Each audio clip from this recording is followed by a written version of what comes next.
হরে কৃষ্ণ। আজকে আমরা কৃপাময়ী শ্রীমতী রাধারানীর সাথে শ্রীনিবাস ঠাকুরের একটি লীলা পড়ে শোনাব। গৌড়ীয় বৈষ্ণবগণ মনে করেন যে শ্রীনিবাস আচার্য, নরোত্তম দাস ঠাকুর এবং শ্যামানন্দ পণ্ডিত হচ্ছেন যথাক্রমে শ্রী চৈতন্য মহাপ্রভু, নিত্যানন্দ প্রভু এবং অদ্বৈত আচার্যের অংশপ্রকাশ। শ্রী চৈতন্য মহাপ্রভু শ্রীনিবাস আচার্য রূপে এসেছিলেন তার সমাধুরী চৈতন্য স্বরূপের মাধুরী আস্বাদন করার জন্য। মণিমঞ্জরী আবার শ্রীনিবাস আচার্য রূপে এসেছিলেন কিছু বিশেষ রস আস্বাদন করার জন্য। বৃন্দাবনে স্বর গোস্বামীগণের রচিত সমস্ত গ্রন্থাবলী বৃন্দাবন হতে নিয়ে এসে শ্রীনিবাস বিষ্ণুপুরে রাজা বীর হাম্বীরের প্রাসাদে রাজগুরু রূপে অবস্থান করছিলেন। সেখানে তিনি বংশীবদন বিগ্রহের সেবা পূজা করছিলেন। একদিন পূজার সময় শ্রীনিবাস শ্রীকৃষ্ণের নিত্যলীলা অনুধ্যান করছিলেন। প্রতিদিন তিনি লীলাধ্যানে নিমগ্ন হতেন ও তার সিদ্ধ দেহে তিনি প্রভুর সেবা করতেন। কিছু সময় পর আবার বহির্জগতে চেতনায় ফিরে আসতেন। এটি ছিল তার প্রাত্যহিক কৃত্য। কিন্তু এই বিশেষ দিনে বহু সময় অতিক্রান্ত হল, কিন্তু তার বাহ্য চেতনা ফিরে এলো না। তিনি ধ্যানের এক অতি গভীরতম প্রদেশে প্রবেশ করেছিলেন। তার দেহ ক্রিয়া সম্পূর্ণ স্তব্ধ হয়ে গিয়েছিল, এতটাই নিশ্চল যে এমনকি তার শ্বাস প্রশ্বাসও বন্ধ হয়ে গিয়েছিল বলে মনে হচ্ছিল। এইভাবে সারাদিন অতিবাহিত হলো। তবুও শ্রীনিবাসে একইভাবে লীলা নিবিষ্ট অবস্থায় স্থির হয়ে বসে রইলেন। সারা রাত্রি অতিবাহিত হলো, তবুও তার কোনো সচলতা দেখা গেল না। প্রত্যেকেই খুব উদ্বিগ্ন হয়ে পড়লেন। দ্বিতীয় দিনের শেষেও যখন শ্রীনিবাসের দেহে কোনো পরিবর্তন দেখা গেল না, তারা অত্যন্ত উদ্বিগ্ন হয়ে পড়লেন। সকলেই ভাবতে লাগলেন যে শ্রীনিবাস প্রভু নিত্যলীলায় প্রবেশ করেছেন এবং যে কোনো মুহূর্তে তিনি শরীর ত্যাগ করবেন। তারা বিলাপ করতে শুরু করলেন।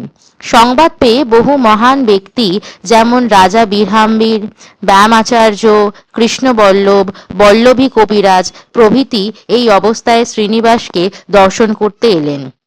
শ্রীনিবাসের নাসিকায় তুলো ধরে তারা বুঝতে পারলেন যে তার দেহে শ্বাসক্রিয়া সম্পূর্ণ বন্ধ হয়ে গিয়েছে। শরীরে জীবনের কোনো লক্ষণ নেই। কেউই ভেবে পাচ্ছিলেন না কি করা উচিত। অবশেষে তারা রামচন্দ্র কবিরাজকে স্মরণ করলেন। তিনি তার গুরুদেবের প্রতি অত্যন্ত উৎসর্গীকৃত প্রাণ ছিলেন। একমাত্র এই কবিরাজই আচার্যের চিত্তের ভাব বুঝতে সমর্থ ছিলেন। এ বিষয়ে কেউই তার সমতুল্য ছিল না। কিন্তু রামচন্দ্র কবিরাজ সেখানে উপস্থিত ছিলেন না।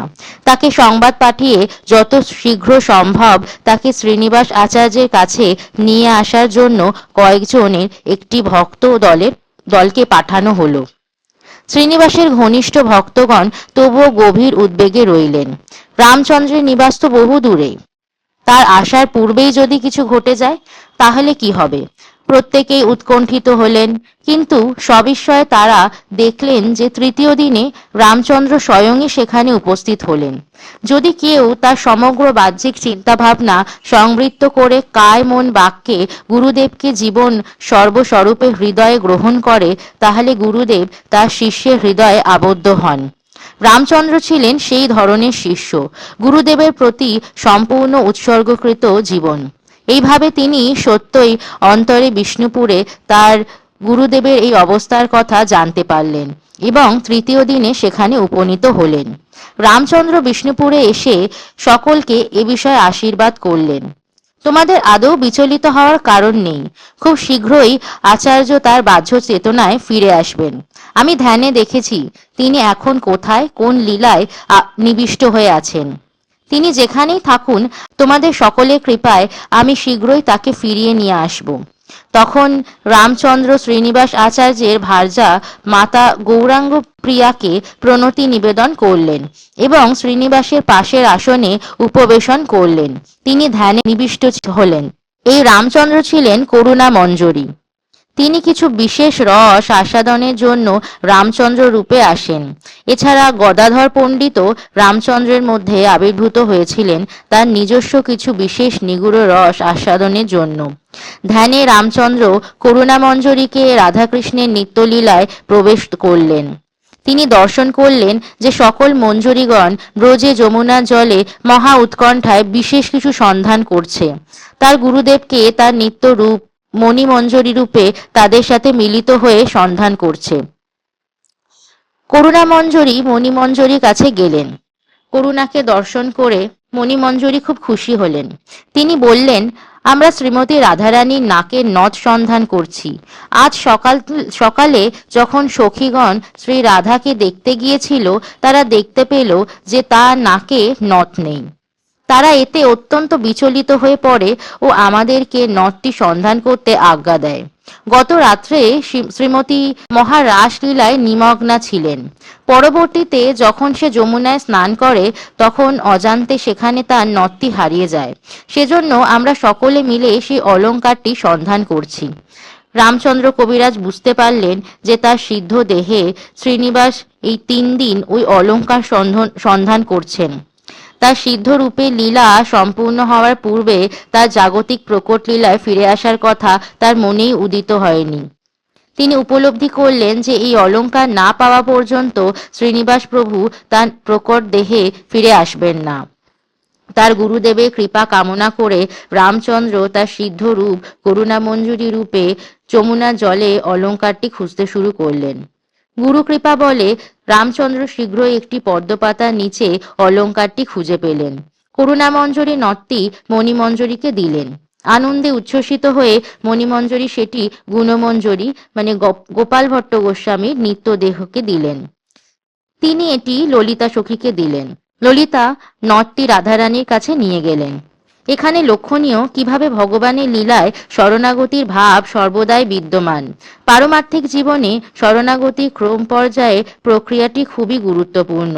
সেখানে স্বাধীনতা কোনোই স্নান নেই। রামচন্দ্র সরাসরি রাধারানীকে নথটি প্রদান করে তার অনুকূল্য পেতে পারতেন, কিন্তু তার ফলে উদ্দিষ্ট কার্যটি সিদ্ধ হলেও তাতে চিন্ময় আনন্দের কোনো ভাব থাকত না। তার সঙ্গে যুক্ত হতো গুরুদেবকে অতিক্রম করে যাওয়া ত্রুটি। সাধকের জীবনে শরণাগতির এই ক্রমপর্যায়টি বিনীত চিত্তে অনুসরণ করতে শেখা সাধকের জন্য অত্যন্ত গুরুত্বপূর্ণ। অলঙ্কারটির সন্ধান মিলেছে দেখে খুবই প্রীত হয়ে শ্রীমতী রাধারানী তার চর্বিত কিছু পান সুপারি মণিমঞ্জরীকে দিলেন। তিনি সেটি তার বসনাঞ্চলে বেঁধে রাখলেন। ইতিমধ্যে বিষ্ণুপুরবাসী সকলেই শ্রীনিবাস ও রামচন্দ্রের ধ্যানের স্থানে সাগ্রহে বসেছিলেন। হঠাৎই শ্রীনিবাস আচার্য গর্জন করে তার আসন ছেড়ে উঠে পড়লেন এবং তার ধ্যান পরিত্যাগ করলেন। রামচন্দ্র তার আসন থেকে উঠলেন। দুজন আদরণীয় ভক্ত বৈষ্ণবকে বাহ্য চেতনায় ফিরে আসতে দেখে বিষ্ণুপুরবাসীগণ অত্যন্ত স্বস্তি পেলেন। তার আনন্দে উদ্বাহু হয়ে নৃত্য কীর্তন করতে শুরু করলেন। শ্রীনিবাস ও রামচন্দ্রের জয়ধ্বনি দিতে লাগলেন। এমন আনন্দ উল্লাসের মাঝেই হঠাৎই এক অপূর্ব সুগন্ধে তারা অভিভূত হয়ে গেলেন। সেই অপ্রাকৃত সুগন্ধ কোথা থেকে আসছে তারা বুঝতে পারলেন না। সেই সময় শ্রীনিবাস আচার্য তার সেই তাম্বুলের কথা স্মরণ করলেন। পরম কৃপাময়ী রাধারানী তাকে যা প্রদান করেছিলেন, তিনি সেটি তার বসনে গ্রন্থিবদ্ধ করে রেখেছিলেন। শ্রীনিবাস তার বস্ত্রের গ্রন্থি খুলে তাম্বুলটি বের করলেন। তারপর তারা স্ত্রীদেরকে, রামচন্দ্রকে এবং সমবেত সকল মহান ব্যক্তিবর্গকে প্রদান করলেন। এভাবে অপ্রাকৃত চিন্ময় স্তরের বস্তু ওই তাম্বুলকে সরাসরি জড়জগতের স্তরে আসতে দেখে প্রত্যেকেই বিস্ময়াবিশিষ্ট হল। এইভাবেই শ্রীনিবাস আচার্য শ্রীমতী রাধারানীর কৃপাধন্য হয়েছিলেন। ধন্যবাদ। এই লীলাটি আমরা শ্রীমৎ ভক্তি পুরুষোত্তম মহারাজের শ্রী রাধারানী লীলা মহিমা গ্রন্থটি থেকে নিয়েছি। হরি বল। জয় শ্রী রাধে শ্যাম। ভিডিওটি ভালো লাগলে অন্যদের সাথে শেয়ার করবেন।